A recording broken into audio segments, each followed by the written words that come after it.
지난해를 돌이켜보면 우리나라 경제 쉽지 않은 시간을 보내야만 했습니다. 고환율, 고물가, 고금리에 미국과의 관세 협상을 이어가며 불확실성이 경제 전반을 짓눌렀던 시기였죠.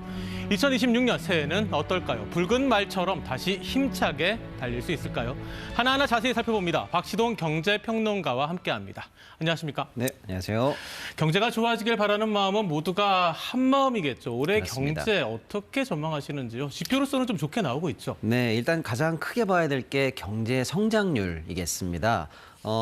2025년에 최종치가 아직 나온 건 아닌데 대략 0.9 선에서 일단 마감될 걸로 보이거든요. 근데 반면에 이제 올해 2026년에 관한 전망치는 상당히 높게 나오고 있습니다. 네. 기관마다 조금은 다르겠습니다만은 예를 들어서 이제 IMF 같은 경우에는 1.8% 성장을 예상하고 있고요. 한국은행도 1.8 정도 예상하고 있고요. 이제 글로벌 IB들은 2%를 넘는 전망을 내기도 합니다. 그러니까 하단을 1.8, 1.9로 잡고 상단을 2.2 정도로 잡아도 될 것 같아요. 문제는 뭐냐면 올해 성장률을 0.9라고 했을 때 네. 성장률로만 보면은 2배 성장률을 기록할 수 있다라는 거거든요. 물론 이제 올해가 작년 2025년이 너무 낮았기 때문에 기저 효과를 감안한 숫자라고 하더라도 상당히 고무적인 성장률이 나오고 있을 것으로 보입니다. 근데 이게 굉장히 의미가 있는 게 왜냐면요. 사실 이제 글로벌 이야기 한번 봐야 되는데요. IMF 전망에 따르면 전 세계의 성장률은 2025년에 3.2였거든요. 근데 그렇죠. 올해는 3.1 정도로 대동소이하게 잡히거든요. 선진국은 1.6에서 1.6 비슷합니다. 신흥국은 4.2에서 4.0으로 다소 하락할 걸로 보이는데요. 주요 국가, 예를 들면 중국이라든지 인도라든지 이런 신흥국은 다 4.6에서 4.2, 6.6에서 6.2로 다 하향 전망하고 있어요. 무슨 의미냐면요. 전 세계가 대동소이하지만 약간의 하향세를 보이고 있고 우리랑 비슷하게 글로벌리하게 같은 주목도를 갖는 나라들이 다 올해보다 낮은 전망치를 기록하고 있어요. 그런 것에 비해서 우리 성장률이 작년보다 성장률로는 2배 이상 올라간다는 면요. 상대적으로 보면 굉장히 양호한 숫자를 마크할 수 있다는 측면에서 글로벌리하게 한국을 다시 볼 수 있다. 이런 측면에서 좋은 전망 일단은 크게 한번 예상해 보도록 하겠습니다. 그런데 경제 지표가 좋게 나오려면 일단 수출이 중요한데 수출이 어떻게 보면 우리나라 수출의 4분의 1 정도가 반도체에 쏠려 있잖아요. 너무 한쪽으로 쏠려 있다는 그런 지적도 있지 않습니까? 어떻게 맞습니다. 보세요? 일단 수출이 굉장히 중요하죠. 우리는 수출 입국이다 이렇게 얘기할 정도로 사실 수출이 경제에서 하자는 포션이 굉장히 큰데요. 일단은 크게 보면은 수출 자체는 견조하다 이렇게 볼 수가 있겠습니다. 작년에 2025년에 연간 누적 수출액 7천억 불을 우리가 돌파했거든요. 네. 세계에서 6번째로 사실은 굉장히 중요한 금자탑을 쌓아서 네. 우리 경제 사실은 큰 한 축을 우리 수출이 작년에 담당을 해줬는데요.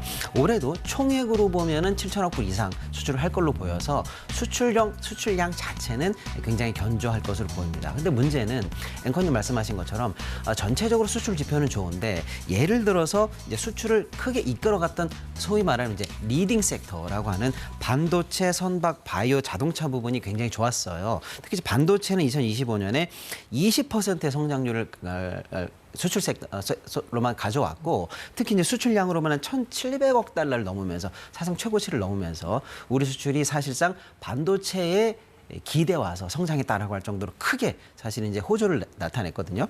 선박도 45% 성장하고 바이오도 7%, 자동차도 2%면 상당히 굉장히 좋았고요. 이제 K푸드, K컬처 관련한 수출도 굉장히 좋았습니다. 네. 이런 것만 보면 수출이 굉장히 좋은 거 아닌가라고 할 수 있습니다만 이 정도로 말했던 섹터의 반대 사실은 섹터를 보면은 우리 수출에 명과 암이 있구나라고 보실 수가 있는데요. 한때 우리 수출을 지탱해왔던 소위 말하는 이제 중후장대 기간 산업들이 굉장히 안 좋았어요. 예를 들어서 석유 관련해서 마이너스 11% 성장을 했거든요. 화학도 마이너스 11%고요. 철강 마이너스 8%, 석유 마이너스 8%, 2차 전지 마이너스 11%라고 해서 반도체라든지 선박이 크게 우리 수출을 끌어나갔다면 그동안 우리 수출의 효자 섹터였던 이 중후장대 사업이 사실은 마이너스 역성장을 하면서 수출의 명과 암을 극명하게 보여줬습니다. 그런 측면에서 앞으로 우리 수출이 계속 호조를 이어가려면 이제 잘하는 섹터는 그대로 좋아질 수 있겠습니다만은 이 암에 해당하는 섹터가 사실은 구조적으로 현재 좀 굉장히 어려운 상황이 있거든요. 이런 구조적인 부분을 당국이 좀 나선다든지 민관이 합심해서 구조 조정을 빨리 이끌어내면서 수출 경쟁력을 또 빨리 회복해야 된다라는 숙제를 또 안고 있다 이렇게 볼 수가 있겠습니다. 경제 전반을 들여다보기 위해서는 금리도 따져보지 않을 수가 없습니다. 금리는 어떻게 보십니까? 이것도 중요하죠. 맞습니다. 금리가 사실은 어떻게 보면 경제 지표 중에서 가장 먼저 다뤄야 될 정도로 굉장히 중요한 상황인데요. 일단은 올해 금리는 이렇게 예상할 수가 있겠습니다. 공식적인 상황과 시장에 반하는 상황. 이 두 가지로 나눠서 봐야 될 것 같은데요. 왜냐하면 공식 전망과 시장이 믿는 전망에 괴리가 있습니다. 일단은 가장 중요한 게 봐야 될 게 미국의 기준금리입니다. 왜냐하면 세계 시장에서 사실은 가장 중요하게 영향을 미치거든요. 미국은 현재 지난번에 있었던 FOMC에 따른 점도표가 가장 그나마 공식적인 전망인데요. 그에 따르면 미국 연준 위원들은 2026년도에 1회 인하 전망을 현재 공식 전망으로 하고 있다라고 볼 수가 있겠습니다. 그런데 시장에서는 1회 전망으로 보고 있지는 않아요. 5월이면 파월 연준 의장도 교체되고요.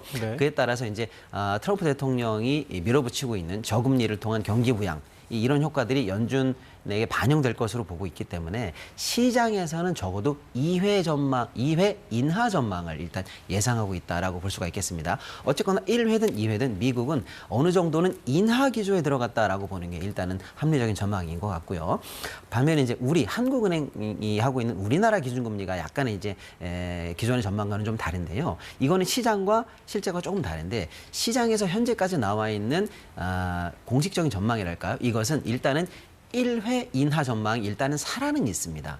그런데 한미 금리 차가 벌어질 때 사실은 어떤 현상이 나왔냐면 미국이 우리보다 더 덩치가 큰 은행이다 이렇게 보시면 되는데 우리보다 덩치가 더 크고 더 안전한 은행이 금리를 더 줘?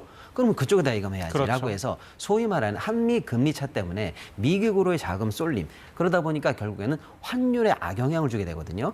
그로 인한 부정적인 효과가 사실은 지난 연말까지 계속 환율을 발목을 잡았단 말이에요.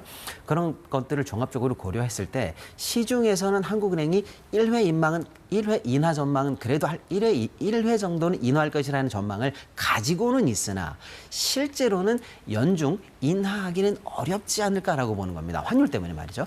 그렇다고 보면 한국은행은 연중 동결 기조를 유지할 것으로 보이고요. 미국은 1회 내지 2회 인하는 전망으로 보인다면 한미 금리 차가 줄어들 수 있다. 이걸 이제 2026년에 주요한 금리의 전망의 핵심으로 보셔야 될 것 같습니다. 환율 얘기도 해주셨는데요. 올해 환율을 생각해보면 환율이 너무 오르니까 정부가 강력한 구두 개입에 이어서 대책도 내놨었잖아요. 맞습니다. 그런데 지금 환율이 쉽게 떨어지지 않을 거라는 전망이 우세한데 환율 전망은 어떻게 보십니까? 일단 환율을 전망하는 데 있어서 중요한 요인을 글로벌리한 요인과 우리 국내적 요인 이 두 가지로 나눠서 본다면요. 글로벌리한 원인은 예를 들어서 미국이 금리를 어떻게 할 것이냐, 미국의 달러 유동성이 어떻게 될 것이냐에 따라서 강달러냐, 약달러냐 이걸 일단 하나 봐야 될 것 같고요. 두 번째로는 이제 주요한 이 국가들의 금리 전망과 같이 봐야 될 것 같습니다. 그런 측면에서 어떤 2025년과는 조금 다른 스위치가 켜졌다라고 보는 게 맞는데요. 예를 들어 방금 우리가 얘기한 것처럼 미국은 어쨌거나 유동성 장세에 들어가면서 금리를 낮추고 달러를 조금 더 많이 푸는 방향으로 바뀌었거든요. 그렇다고 본다면 상대적으로 강달러보다는 약달러 쪽으로 스위치가 켜졌다라고 보면 환율 입장에서는 하락, 지금보다는 좀 내려갈 가능성이 글로벌리하게 보면 환경이 조성되고 있다라고 봐야 될 것 같고요. 국내적 상황으로 본다면 작년에 이제 국민연금이라든지 기업들이라든지 서학개미 들의 해외 투자가 좀 많았어요. 그래서 무역 수지 흑자 폭보다도 더 많은 해외 투자가 생김으로써 쉽게 말하면 반도체 팔고 차 팔아서 번 돈 사실은 해외 투자로 더 많이 상쇄하면서 환율을 높이는 어떤 상방 압력으로 국내적 요인이 작용했거든요. 근데 이 부분에 관해서 당국의 대책이 좀 집중돼 있다라고 좀 볼 수가 있겠습니다. 예를 들어 국민연금이 환해지를 한다라든지 한국은행과 수합을 한다라든지 하는 대책이 현재 실질적으로 이제 가동되고 있다라고 이제 업계는 바라보고 있고요. 또 이제 수출 업체들을 통해서 당국이 이제 해외에 있던 달러를 국내로 전환하는 환전되는 프로그램에 대해서 조금 압박을 내고 있다는 것도 좀 보이고 있고요. 서학개미들의 투자가 이제 해외에 집중되고 있는데 이걸 다시 국내로 돌리기 위해서 소위 말하는 RIA 계좌라고 해서 해외 주식을 팔고 국내 주식을 사면은 양도세를 면제해주겠다라고 해서 빨리 돌아오라라는 신호를 내고 있거든요. 이런 대책들이 국내적으로 조금 이제 가동될 걸로 보이고요. 또 한편으로 이제 올해는 WGBI라고 해서 세계 국채 지수에 우리나라 지수가 편입되는 첫 해가 되거든요. 그럼 이제 우리나라 국채를 글로벌리한 자금들이 패시브적으로 수동적으로 사야만 하는데 이 자금 수십조가 이제 쉽게 말하면 달러에서 원으로 환전돼서 우리 국채를 사는 수급으로 나온다고 하면 약간은 조금 수급에 도움이 된다라고 봤을 때 종합적으로 보면은 작년 연말을 사실은 고점으로 해서 어느 정도는 내려갈 수 있다라는 전망이 있습니다. 다만 이제 확실하게 우리 경제가 좋아지고 우리 이제 내외적인 수급이 무조건적으로 이제 한국으로 돌아온다라는 큰 흐름이 아직은 덜 잡혔기 때문에 작년의 고점보다 확실하게 낮아지진 않지만 서서히 낮아지는 흐름 정도라고 봤을 때 1,400원 초반대 정도로 연준 전망을 하는 게 합리적이다라는 게 1,400원 초반. 그렇습니다. 예, 그 정도로 가야 될 것 같습니다. 네. 한때는 꿈처럼만 여겨졌던 코스피 5천 시대, 이제는 현실이 될 수 있을지 관심이 쏠리고 있죠. 국장 탈출은 지능순이라는 말까지 나올 만큼 외면받던 국내 증시였는데 지난해 코스피는 완전히 다른 모습을 보여줬습니다. 투자자들은 이 변화를 어떻게 바라보고 있을까요? 개인 투자자 1,000명에게 물어봤습니다. 송수진 기자가 보도합니다. 먼저 지난 한 해 벌었는지 잃었는지 물었습니다. 원금 대비 수익을 봤다 62.6%, 손실을 봤다 26.7%. 기록적 불장이었던 만큼 전반적인 성적도 좋았습니다. 결과적으로 봤을 때 나아진 건 사실이고 주식으로 조금 웃는 사람들이 좀 더 많은 것 같아요. 태어나서 처음으로 보는 상승장이었습니다, 올해는. 대기업 지주사의 상법 개정안에 대해서 이슈가 있을 것 같아서 거기에 투자를 했더니 좋은 성적이 있었습니다. 이사의 주주 충실 의무, 집중투표제 도입, 금투세 폐지와 배당소득 분리과세, 주가 조작 원 스트라이크 아웃. 이딴 정책 기조를 어떻게 보는지 물었습니다. 각종 정책으로 증시 체질이 개선됐다 45.6%, 그렇지 않다 28.1%였습니다. 어떤 정책을 가장 체감하느냐는 질문엔 주가 조작 등 불공정 거래 단속 강화를 꼽은 답변이 가장 많았습니다. 주가 조작은 반드시 패가 망신시킨다는 생각으로 빠른 시일 내에 1호 사건과 2호 사건을 만들어낸 것이 국민들의 신뢰를 얻은 것으로 생각합니다. 눈에 띄는 건 투자 이력에 따른 온도차입니다. 소득이 많고 투자 경력이 긴 쪽이 그렇지 않은 쪽보다 정책 성과를 높게 평가했습니다. 20대는 전 연령대를 통틀어 정부 정책에 대해 가장 부정적인 평가를 내렸습니다. 중소형, 성장주 투자자 10명 중 4명이 손실을 봤다고 답했습니다. 올해 국내 주식 오를까 떨어질까? 9% 내외 정도로 나왔던 것 같습니다. 더 많이 올라서 5천을 뚫는 그런 시대가 왔으면 좋겠습니다. 개인적 예측을 물은 질문엔 낙관 40.6%, 보통 38%, 비관 21.4%였습니다. KBS 뉴스 송수진입니다. 오늘도 사상 최고가를 기록했죠. 4,400선 뚫었습니다. 네. 올해 5,000선 가능하다고 보십니까? 네. 작년에 사실 우리 코스피가 전 세계에서 수익률 1위 시장이었어요. 예, 무려 70% 정도의 수익률을 냈거든요. 네. 과연 올해 어떻게 될 것인가가 사실 중요한데요. 오늘도 앵커님 말씀하신 것처럼 사상 최고치 4,457을 돌파하면서 기염을 토하고 있습니다. 연초부터. 맞습니다. 네. 네. 문제는 이제 올해 5,000선 과연 돌파가 가능한가 이제 관심이 모아지고 있는데요. 현재 증권가의 전망을 제가 쭉 봤을 때 가장 많은 전망이 모여 있는 전망대가 5,000에서 5,300대입니다. 쉽게 말하면 이제 증권가에서는 5,000대 정도까지는 충분히 갈 수 있다라고 전망하는 게 다수 전망이다 이렇게 볼 수가 있겠는데요.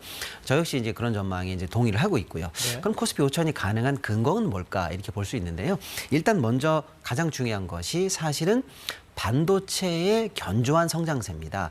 우리 코스피 중에서 사실은 가장 중요한 지수에서 가장 중요한 포션을 차지하는 게 삼성전자, 하이닉스인데요. 쉽게 말하면 반도체주, 이 대장주가 올라가면 지수는 따라서 올라가는 견인 효과가 있는데 그래서 사실은 반도체가 중요한데 현재 반도체를 끌고 있는 삼성전자와 하이닉스의 전망이 좀 이따 다시 자세히 나눌 수 있겠습니다만은 뭐 안 좋을 리가 없는 상황이거든요. 그런 측면에서 반도체 주가가 끌어준다면 지수가 올라가는데 문제 없다라는 게 첫 번째 지수 상승의 근거고요. 두 번째는 아까도 살짝 말씀드린 것처럼 수출이 견조하다라는 측면이 하나 있겠고요. 세 번째는 우리 경제의 성장률이 작년보다는 좋아질 것이다라는 게 있고요. 네 번째는 그래도 우리 경제가 우리 증시가 끌어가려면 사실 외국인 수급이 상당히 중요한데요. 외국인들 입장에서 미국의 유동성이라든지 약달러 때문에 충분히 해외 시장을 녹화할 만큼 유동성 공급이 가능하다. 즉 외국인들이 한국 시장까지도 수급이 이어질 수 있을 정도의 쉽게 말하면 땔감, 기름이 충분하다라는 글로벌리한 환경까지도 볼 수가 있겠고요. 2025년 우리 시장을 좀 특이하게 끌어냈던 건 사실은 이제 정책 모멘텀이거든요. 지긋지긋한 코리아 디스카운트를 해소하려고 했던 당국의 노력들이 몇 개 있었거든요. 상법 1, 2차 개정안 같은 네. 것들이 있었는데요. 올해도 이제 상법 3차 개정, 예를 들어서 자사주 의무 소각 같은 것들, 그다음에 의무 공개 매수 같은 것들이 이제 줄줄이 대기하고 있거든요. 이게 이제 역시 시장을 이끌어 나가는 모멘텀으로 활용될 수 있을 것이다라는 전망, 이런 것들을 이제 모아본다면 코스피 5천은 충분히 가능하다라는 전망이 힘을 얻고 있는데, 문제는 속도인데요. 업계에서는 코스피 4,500까지의 돌파가 얼마나 빠르냐를 사실은 이제 제일 관전의 어떤 핵심 포인트로 봤어요. 4,500까지 빠르면 4,500부터 5,000까지는 오히려 쉽다 이렇게 봤었거든요. 근데 지금 연초 개장 이틀 만에 지금 4,400선을 넘으면서 생각보다 4,500선이 코앞에 와 있기 때문에 코스피 5,000 달성도 생각했던 것보다 빠르게 달성할 수 있지 않을까라는 게 현재 업계 전망이다, 이렇게 좀 말씀드릴 수가 있겠습니다. 네, 새해 경제 전망을 하면서 부동산 또 빼놓을 수 없겠죠. 집값 잡기 정부가 노력하고 있지만 쉽지 않아 보입니다. 올해 집값 흐름은 어떻게 보시나요? 네, 지난 2025년에 나왔던 정책을 딱 말씀드리면 일단은 수요 동결 정책이에요. 6억 이상은 대출이 안 된다라고 딱 묶었고요. 그다음에 이제 서울과 웬만한 수도권을 사실은 토지거래 허가 지역으로 묶음으로써 갭 투자가 원천적으로 금지되는 상황을 일단 만들었거든요. 이건 뭐냐면 시장을 냉동시키는 상황이란 말이죠. 자, 이렇게 시장을 냉동시키고 계속 갈 수는 없어요. 이 냉동 끝에 결국에는 공급 대책이 나와줘야 되는데, 정부가 곧 발표할 공급 대책에 따라서 투심이 어떻게 될 것인가가 올해 집값 전망의 핵심적인 요소다라고 볼 수가 있겠습니다. 공급 대책과 더하기 이제 세제 정책이 약간은 조금 이제 시장에 어떤 방향을 불러일으킬 것인가가 이제 관전 포인트가 되겠는데요. 현재 나오고 있는 전망은 일단은 시장에서 현재는 신고가가 계속 나오고는 있어서 집값이 올라가는 거 아닌가라고 합니다만 거래량은 많지는 않거든요. 시장 현재는 이제 정부의 대책을 조금 대기하고 있는 상황인데, 앞으로 나올 정부의 공급 대책에 따라서 집값 상승의 향배가 결정될 것으로 보이겠습니다. 알겠습니다. 시간 관계상 오늘은 여기까지 듣겠습니다. 박시동 경제평론가와 함께했습니다. 고맙습니다. 네, 감사합니다.